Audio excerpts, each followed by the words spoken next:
आज अमेरिका पे 37 trillion dollar की डेट है, क्योंकि ट्रंप के दिमाग में जो भी नंबर आ रहा है वो उतना टैरिफ लगा रहा है। ट्रंप ने इंडिया पे इतना ज्यादा टैरिफ इसलिए लगाया क्योंकि चाइना के सामने ट्रंप को झुकना पड़ा। अगर अमेरिका ट्रेड करता है तो किसी को कोई प्रॉब्लम नहीं, पर अगर इंडिया ट्रेड करता है तो उस पर टैरिफ लगा दिया जाता है। टैरिफ लगाने के पीछे की रियलिटी ये थी कि यह चैनल सिर्फ इंफॉर्मेशन देने के लिए नहीं बल्कि जियोपॉलिटिक्स और बिजनेस के कॉम्प्लेक्स इश्यूज का सिंपल सॉल्यूशन देने के लिए है। इसलिए इस चैनल को सब्सक्राइब कीजिए और उस जर्नी का हिस्सा बनिए जहां हर कॉम्प्लेक्स प्रॉब्लम का क्लियर सॉल्यूशन मिलता है। इन सब चीजों की शुरुआत हुई 20 जनवरी 2025 के दिन, जब डोनाल्ड ट्रंप दूसरी बार अमेरिका के प्रेसिडेंट बने। अमेरिका के प्रेसिडेंट बनते ही डोनाल्ड ट्रंप ने बहुत सारे एग्जीक्यूटिव ऑर्डर साइन करना शुरू कर दिया, जैसे कि एग्जीक्यूटिव ऑर्डर 14165 सिक्योरिंग अवर बॉर्डर साइन किया, जिसके तहत अमेरिका की साउथर्न बॉर्डर, जो अमेरिका और मेक्सिको के बीच की इंटरनेशनल बॉर्डर है, वहां पे नेशनल सिक्योरिटी इतनी स्ट्रॉन्ग कर दी कि कोई भी अनऑथोराइज्ड पर्सन बॉर्डर क्रॉस ना कर सके। ऐसे ही आज तक डोनाल्ड ट्रंप ने उसके सेकंड टर्म में करीबन 191 एग्जीक्यूटिव ऑर्डर साइन किए हैं। पर इन सब एग्जीक्यूटिव ऑर्डर में से एक एग्जीक्यूटिव ऑर्डर ऐसा था जिसकी वजह से बहुत बड़ी ट्रेड वॉर शुरू हो गई। यह था एग्जीक्यूटिव ऑर्डर 14257, जो डोनाल्ड ट्रंप ने 2 अप्रैल 2025 के दिन व्हाइट हाउस के रोज गार्डन सेरेमनी में अनाउंस किया था। डोनाल्ड ट्रंप ने इस दिन को लिबरेशन डे कहा। लिबरेशन मतलब कि आजादी। यहाँ पे डोनाल्ड ट्रंप को जिन चीजों से आजादी चाहिए वो थी persistent trade deficit, unfair foreign trade barrier, loss of manufacturing capacity और लो टैरिफ रेवेन्यू। डोनाल्ड ट्रंप ने कहा कि फॉरेन कंट्रीज ने अमेरिकी प्रोडक्ट पे इतने ज्यादा टैरिफ लगा दिए हैं कि हमारे प्रोडक्ट वहां पे कोई खरीद ही नहीं रहा। जैसे कि जहां यूएस इंपोर्टेड कार्स पे 2.4% टैरिफ लगाता है, वहां इंडिया इंपोर्टेड कार्स पे 100% टैरिफ लगाता है। और आगे कहा कि बहुत सारे देशों ने अमेरिका पे नॉन टैरिफ बैरियर लगाए हैं, जिसका डायरेक्ट इम्पैक्ट इनके स्टील वर्कर, ऑटो वर्कर और फार्मर को झेलना पड़ता है। ये ट्रेड डेफिसिट, टैरिफ, ये जितने भी सारे टर्म्स है मैं आपको वीडियो में आगे समझा दूंगा। पर अभी के लिए आप इतना मान लीजिए कि डोनाल्ड ट्रंप कह रहे हैं कि सभी देश अमेरिका को सालों से लूटते आए हैं, पर अब हम भी ऐसा ही करेंगे जैसा ये लोग हमारे साथ करते आए हैं। मतलब कि आज से जितने भी फॉरेन मेड ऑटोमोबाइल्स अमेरिका में आएंगे उन सब पे 25% टैरिफ लगेगा। पर उस दिन एक अनाउंसमेंट हुई जिससे ना सिर्फ किसी एक देश पे बल्कि दुनिया में जितने भी देश है उन सब पे एक प्रॉब्लम आने वाली थी, क्योंकि ट्रंप ने कहा कि ट्रेड डेफिसिट अमेरिका की नेशनल सिक्योरिटी और उसकी इकोनॉमी के लिए सबसे बड़ा थ्रेट है। Trade deficits are no longer merely an economic problem, they're a national emergency that threatens our security. इसलिए इस इशू को नेशनल इमरजेंसी कहते हुए ट्रंप ने international emergency economic power act के तहत सभी देशों पे पहले तो 10% बेसलाइन टैरिफ लगा दिया। बेसलाइन टैरिफ मतलब कि एक मिनिमम टैरिफ जो सभी देशों पे लगेगा। और बेसलाइन टैरिफ के साथ साथ ट्रंप ने बहुत सारे देशों पर रेसिप्रोकल टैरिफ भी लगा दिया। रेसिप्रोकल टैरिफ क्या होता है उसे हम एक एग्जाम्पल के साथ समझते हैं। मान लो कि इंडियन कंपनी यूएस से कार इंपोर्ट कर रही है जिसकी प्राइस है $10,000, पर इंडिया ने अमेरिकी कार्स पे 100% टैरिफ लगाए हुए हैं। मतलब कि ये $10,000 की कार इंडिया आते आते $20,000 की हो जाएगी। पर जहां इंडिया ने इंपोर्टेड कार्स पे 100% टैरिफ लगाए हुए हैं, वहां यूएस ने सिर्फ 2.4% टैरिफ लगाए हुए हैं। इसकी वजह से अमेरिका ने कहा कि आपने हमारी कार्स पे 100% टैरिफ लगा दिए है, जिसकी वजह से इंडिया में इसकी प्राइस बढ़ गई है। और प्राइस बढ़ने की वजह से कोई भी इन कार्स को नहीं खरीद रहा है। इसको अनफेयर ट्रेड कहते हुए अमेरिका ने इंडिया पे रेसिप्रोकल टैरिफ लगा दिया। मतलब कि इंडियन कार इंपोर्ट्स पे भी अब 100% टैरिफ लगेगा। ये तो सिर्फ एक एक्सप्लेनेशन था कि रेसिप्रोकल टैरिफ होता क्या है, पर रेसिप्रोकल टैरिफ लगाने के पीछे का मेन रीजन यह था कि अमेरिका अपना ट्रेड डेफिसिट कम करना चाहता था। पर ट्रेड डेफिसिट क्या होता है उसे भी हम एक सिंपल एग्जांपल के साथ समझते हैं। मान लो कि इंडिया और अमेरिका के बीच में ट्रेड होती है, जिसमें इंडिया ने अमेरिका के $5 बिलियन वर्थ ऑफ गुड्स को इंपोर्ट किया। उसके सामने अमेरिका ने इंडिया के $9 बिलियन वर्थ ऑफ गुड्स को इंपोर्ट किया। तो इन दोनों देशों की ट्रेड में यह जो $4 बिलियन का गैप आया, इसे ट्रेड डेफिसिट कहा जाता है। मतलब कि इंडिया अमेरिका से कम प्रोडक्ट इंपोर्ट कर रहा है, जिसकी वजह से अमेरिका को लॉस होता है। तो इस ट्रेड डेफिसिट को कम करने के लिए अमेरिका ने सभी देशों पे टैरिफ लगाना शुरू कर दिया, ताकि यूएस की कंपनीज फॉरेन प्रोडक्ट की प्राइस बढ़ने की वजह से उन प्रोडक्ट्स को कम इंपोर्ट करे, जिससे अमेरिका का ट्रेड डेफिसिट बैलेंस आउट हो जाएगा। और ट्रंप कहते हैं कि इन फॉरेन प्रोडक्ट्स की प्राइस बढ़ने की वजह से जितनी भी कंपनीज है वो अमेरिका में उनके मैन्युफैक्चरिंग यूनिट शुरू कर देगी, और मैन्युफैक्चरिंग यूनिट शुरू करने की वजह से अमेरिका में billions and billion dollar worth of investment आएगी और अमेरिका की इकोनॉमी को एक बूस्ट मिलेगा। और आपको भी पता है कि अमेरिका की जो डिग्निटी थी और जो पावर था जिसके खिलाफ कोई जाने की सोच भी नहीं सकता था, वो डिग्निटी और वो पावर अमेरिका खोता जा रहा है। इसलिए अमेरिका की वो डिग्निटी और वो पावर को वापस पूरी दुनिया में फैलाने के लिए ट्रंप ने रेसिप्रोकल और बेसलाइन टैरिफ लगा दिए थे। पर जैसा ट्रंप ने सोचा था वैसा कुछ नहीं हुआ। इन टैरिफ की न्यूज बाहर आते ही ग्लोबल स्टॉक मार्केट क्रैश हो गया। 48 hours since Donald Trump announced his tariffs. The world is still reeling. There's been a bloodbath on the stock markets. Investors have lost more than $3 trillion. Experts are predicting a recession. In my ear, the Dow is down more than 1,700 points. That would be the highest level of drop. यह market crash 2020 के कोविड-19 pandemic के बाद का one of the largest global stock market crash था। इसलिए Trump ने तुरंत ही सभी देशों के टैरिफ पे 90 दिनों का पॉज लगा दिया ताकि ग्लोबल स्टॉक मार्केट रिकवर कर पाए। जैसे जैसे टाइम बीतता गया वैसे वैसे स्टॉक मार्केट वापस रिकवर करने लगा था और रिकवरी के तुरंत बाद ही ट्रंप ने वापस टैरिफ लगाना शुरू कर दिया, जैसे कि स्टील, एल्यूमिनियम, कॉपर जैसी कमोडिटीज के इंपोर्ट्स पे 50% टैरिफ लगा दिया। इसकी वजह से एक छोटी सी कील से लेके बड़े फाइटर जेट्स तक सभी चीजें महंगी हो गई थी। पर इन सभी चीजों की वजह से अमेरिका को ही प्रॉब्लम आने वाली थी। ये कौन सी प्रॉब्लम थी और क्या प्रॉब्लम थी वो आपको वीडियो में आगे पता चल जाएगा। पर आगे क्या हुआ कि ट्रंप का फोकस तो सिर्फ टैरिफ से आने वाले रेवेन्यू पे ही था, पर इसकी वजह से वर्ल्ड के दो मोस्ट पावरफुल कंट्रीज के बीच में ट्रेड वॉर शुरू हो गई। क्योंकि पहले क्या हुआ कि अमेरिका ने चाइनीज गुड्स पे 145% टैरिफ लगा दिए, पर उसके रिटेलिएशन में चाइना ने भी अमेरिकी गुड्स पे 125% टैरिफ लगा दिए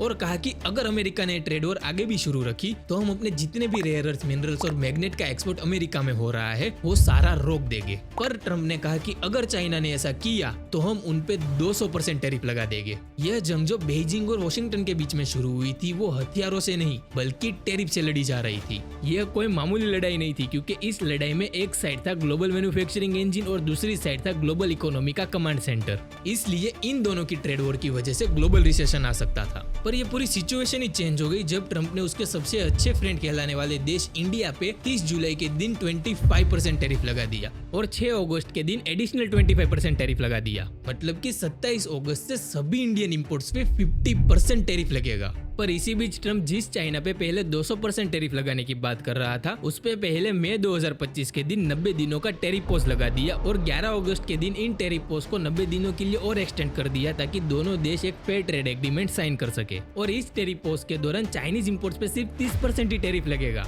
मतलब कि ट्रंप जिस देश को दोस्त मानता था उस पे 50% टैरिफ लगा दिए और जिस देश को दुश्मन मानता था उस पे सिर्फ 30% ही टैरिफ लगाए। इसलिए इस सिचुएशन को देखते हुए इंडिया की एक्सटर्नल अफेयर मिनिस्ट्री ने यह कहा कि अमेरिका ने इंडियन गुड्स पे जो टैरिफ लगाए हैं वो एकदम ही अनजस्टिफाइड एंड अनरीजनेबल है। एक्सटर्नल अफेयर मिनिस्ट्री ने ऐसा क्यों कहा इसे समझने के लिए हम कुछ देशों के ट्रेड डेफिसिट को कंपेयर करते हैं। तो पहला देश है चाइना, जिसका ट्रेड डेफिसिट करीबन $295 बिलियन का है। उसके बाद मेक्सिको जिसका $171 बिलियन और उसके बाद वियतनाम जिसका $121 बिलियन है। वहाँ इन सभी देशों के कंपेयर में इंडिया का ट्रेड डेफिसिट सिर्फ $45 बिलियन ही है। मतलब कि चाइना का ट्रेड डेफिसिट इंडिया के कंपेयर में 6 गुना ज्यादा है, फिर भी चाइना पे सिर्फ 30%, मेक्सिको पे सिर्फ 25% और वियतनाम पे सिर्फ 20% टैरिफ ही लगाया। पर इंडिया जिसका ट्रेड डेफिसिट इन सभी देशों के कंपेयर में बहुत ही कम है उस पे 50% टैरिफ लगा दिया। अब आप ही कमेंट में बताइए कि what kind of trade practice is this? Is it a fair trade practice और should we call this an unfair targeting on India's growth story? इसका जवाब आप ही दीजिए। अगर आपको पता है तो ट्रंप ने एक ट्वीट किया था कि इंडिया के रशियन ऑयल बाय करने की वजह से रशिया उनकी वॉर फंड कर रहा है और हमने 50% टैरिफ इसलिए लगाए ताकि इंडिया रशियन ऑयल बाय ना कर सके और वॉर रुक जाए। पर ट्रंप जिस वॉर को रोकने की बात कर रहा है उस वॉर को अमेरिका खुद फंड कर रहा है। आपने सही सुना, अमेरिका इस वॉर को खुद फंड कर रहा है। अगर हम अमेरिका की ट्रेडिंग डिटेल्स देखें तो इंडिया जो रशियन ऑयल इंपोर्ट करता है उसे वो पहले यहाँ की रिफाइनरीज में रिफाइन करके उससे diesel, jet fuel, petrol, fuel oil जैसे अलग अलग प्रोडक्ट्स बनाते हैं। जिन देशों ने 2023 से लेके आज तक इन प्रोडक्ट्स को सबसे ज्यादा इंपोर्ट किया है उसमें सबसे पहला आता है यूरोपियन यूनियन, उसके बाद दूसरे नंबर पे आता है यूनाइटेड स्टेट और तीसरे नंबर पे आता है यूएई। पर अगर हम स्पेसिफिकली यूएसए की बात करें तो यूएस ने करीबन $6.3 billion worth of Russian oil products import किए हैं। पर यह तो इनडायरेक्ट परचेस था। पर अगर हम डायरेक्ट परचेस की बात करें तो 2024 में रशिया ने अमेरिका के पास से सिर्फ $528 million worth of goods import किए थे। पर उसके सामने अमेरिका ने रशिया के पास से $3 billion worth of goods import किए हैं। और ऐसे ही अमेरिका ने क्या क्या और कौन कौन सी चीजें रशिया के पास से इंपोर्ट की थी उसकी ये पूरी लिस्ट है। अगर आपको स्पेसिफिक कैटेगरी वाइज जानना है तो इसकी लिंक मैंने डिस्क्रिप्शन डिस्क्रिप्शन में दे दी है, आप वहां से देख सकते हो। तो अब हम वापस टॉपिक पे फोकस करें तो पता चलेगा कि जहां दूसरे देशों का अमेरिका के साथ ट्रेड डेफिसिट है, वहां अमेरिका का रशिया के साथ ट्रेड डेफिसिट है। पर शॉकिंग बात यह है कि जनवरी से लेके मई 2025 के बीच में अमेरिका के रशियन प्रोडक्ट इंपोर्ट्स में 23% का जंप आया। मतलब कि जो अमेरिका इंडिया को अक्यूज कर रहा है रशियन वॉर फंड करने के लिए, वो अमेरिका खुद डायरेक्टली और इनडायरेक्टली रशियन वॉर फंड कर रहा है। पर जब रिपोर्टर्स ने ट्रंप को इसके बारे में पूछा तब ट्रंप ने यह कहा, India says that the US imports Russian uranium, chemicals, fertilizers while criticizing their energy imports. Your response to that, sir? I don't know anything about it. I'd have to check, but we'll get back to you on that. मतलब कि America का president जो India को Russian oil bye करने के लिए accused कर रहा है, उसे खुद को नहीं पता कि अमेरिका खुद रशियन ऑयल और रशियन प्रोडक्ट्स को इंपोर्ट कर रहा है। इट मींस अगर इंडिया रशियन ऑयल बाय करे तो उस पे एडिशनल टैरिफ, पर अगर चाइना रशियन ऑयल बाय करे या तो खुद अमेरिका रशियन प्रोडक्ट्स इंपोर्ट करे तो उस पे कोई एक्शंस नहीं। पर आपके दिमाग में भी एक क्वेश्चन आ रहा होगा कि अमेरिका ने वियतनाम, चाइना, मेक्सिको जैसे देशों को छोड़ के इंडिया पे ही क्यों इतने ज्यादा टैरिफ लगा दिए। तो चलिए इस क्वेश्चन का आंसर जानने के लिए हम यूएसए और इंडिया की ट्रेडिंग डिटेल्स को देखते हैं। तो अगर हम पिछले साल का डेटा देखें तो 2024 में इंडिया ने सिर्फ $41.5 बिलियन वर्थ ऑफ अमेरिकी गुड्स इंपोर्ट किए थे, पर उसके सामने अमेरिका ने करीबन $87.3 billion worth of good India से इंपोर्ट किए थे। इसकी वजह से इन दोनों देशों के बीच में करीबन $45.8 बिलियन का ट्रेड डेफिसिट हो गया था। इन दोनों देशों के ट्रेड वॉल्यूम में इतना ज्यादा डिफरेंस इसलिए था क्योंकि जहां 2024 में अमेरिका इंडिया से इंपोर्ट किए गए हुए गुड्स पे एवरेज 2.4% टैरिफ लगाता था, वहां इंडिया अमेरिकन इंपोर्टेड गुड्स पे एवरेज 7.5% टैरिफ लगाता था। इंडिया के इसी ट्रेड डेफिसिट और हायर टैरिफ की वजह से ट्रंप ने 30 जुलाई के दिन इंडिया पे 25% टैरिफ लगा दिए थे। पर इंडिया यूएसए के लिए इतना इजी टारगेट इसलिए बन गया था क्योंकि यूएसए जितना भी सामान दुनिया भर से इंपोर्ट करता है उसमें इंडिया से वो 3% से भी कम सामान इंपोर्ट करता है। पर अगर हम दूसरी साइड इंडिया की बात करें तो इंडिया दुनिया भर में जितना भी सामान एक्सपोर्ट करता है उसमें से 18% वो सिर्फ यूएसए को एक्सपोर्ट करता है, जो कि इंडिया का टॉप एक्सपोर्ट मार्केट है। पर अमेरिका एक साइड यह जानता था कि इंडिया के पास ऐसा कोई लेवरेज नहीं है जिसकी हेल्प से वो उनके साथ लड़ पाए, और दूसरी साइड यूएसए इंडिया का टॉप एक्सपोर्ट मार्केट है, इसलिए इंडिया इनके लिए एक इजी टारगेट बन गया। पर मोस्ट ऑफ सभी जगह पे एक ही बात हो रही है कि अमेरिका ने इंडिया पे टैरिफ लगा दिया, जिसकी वजह से इंडिया का एक्सपोर्ट मार्केट वीक हो जाएगा, इंडिया को बहुत बड़ा लॉस होगा। सच बात यह है कि इन टैरिफ्स को न्यूज चैनल और सोशल मीडिया ने बहुत हाइप दे दी है, पर इसके पीछे की जो रियलिटी है वो बहुत कम लोग बता रहे हैं। तो चलिए हम भी वो रियलिटी देखते हैं। यह है इंडिया के टॉप एक्सपोर्टिंग प्रोडक्ट्स की पूरी लिस्ट। इन सब की टोटल एक्सपोर्टिंग वैल्यू करीबन $86.5 बिलियन है। पर टैरिफ इंडिया के सभी एक्सपोर्टिंग सेक्टर्स पे नहीं लगने वाले थे।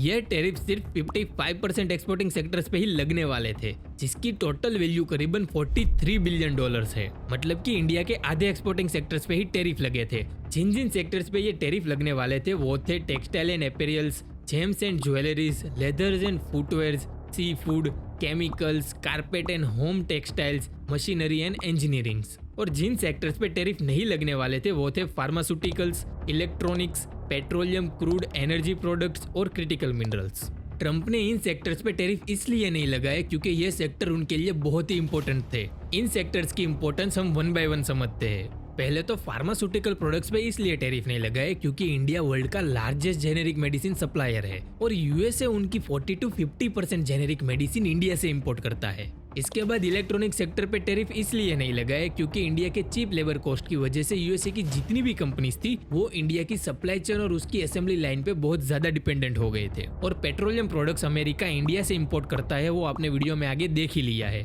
तो ये सेक्टर्स थे जो अमेरिका के लिए बहुत ही इंपॉर्टेंट थे, और जो सेक्टर उनके लिए इंपॉर्टेंट नहीं थे उन पे उन्होंने 50 से लेके 63.9% की रेंज में टैरिफ लगा दिए है। पर जैसा अमेरिका सोच रहा था वैसा कुछ नहीं हुआ। इंडिया ने इनके इस मूव को लगभग फेल ही कर दिया है, क्योंकि पहले तो इंडिया ने वर्ल्ड ट्रेड ऑर्गेनाइजेशन को यह कहा कि अमेरिका ने जो हम पे टैरिफ लगाए हैं वो एकदम अनफेयर है, हम भी उन लोगों पे इसके एक्शन में रिटेलरेटरी टैरिफ लगा देंगे। इसके बाद इन टैरिफ का असर इंडिया के एमएसएमई पे ना पड़े इसलिए इंडिया ने नया जीएसटी रिफॉर्म बाहर निकाला। जिसमें सिर्फ 3 टैक्स स्लैब भी रखे हैं। पहला तो कॉमन हाउस होल्ड गुड्स पे सिर्फ 5% GST, consumer products and services पे 18% जीएसटी और लग्जरी गुड्स पे 40% जीएसटी लगेगा। यहाँ इन जीएसटी रिफॉर्म से सबसे ज्यादा राहत एमएसएमई बिजनेसेस को ही मिलने वाली थी। इसके अलावा गवर्नमेंट ने यह कहा है कि इंडिया के एमएसएमई बिजनेसेस के लिए कम से कम 4 नई स्कीम्स लाने वाले हैं, जिससे इन बिजनेसेस पे इन टैरिफ का असर कम पड़ेगा। पर इसके अलावा इंडिया ने सबसे बड़ा स्टेप तब लिया जब prime minister Narendra Modi SCO summit के लिए चाइना पहुंचे। यह थी एससीओ समिट की कुछ झलक।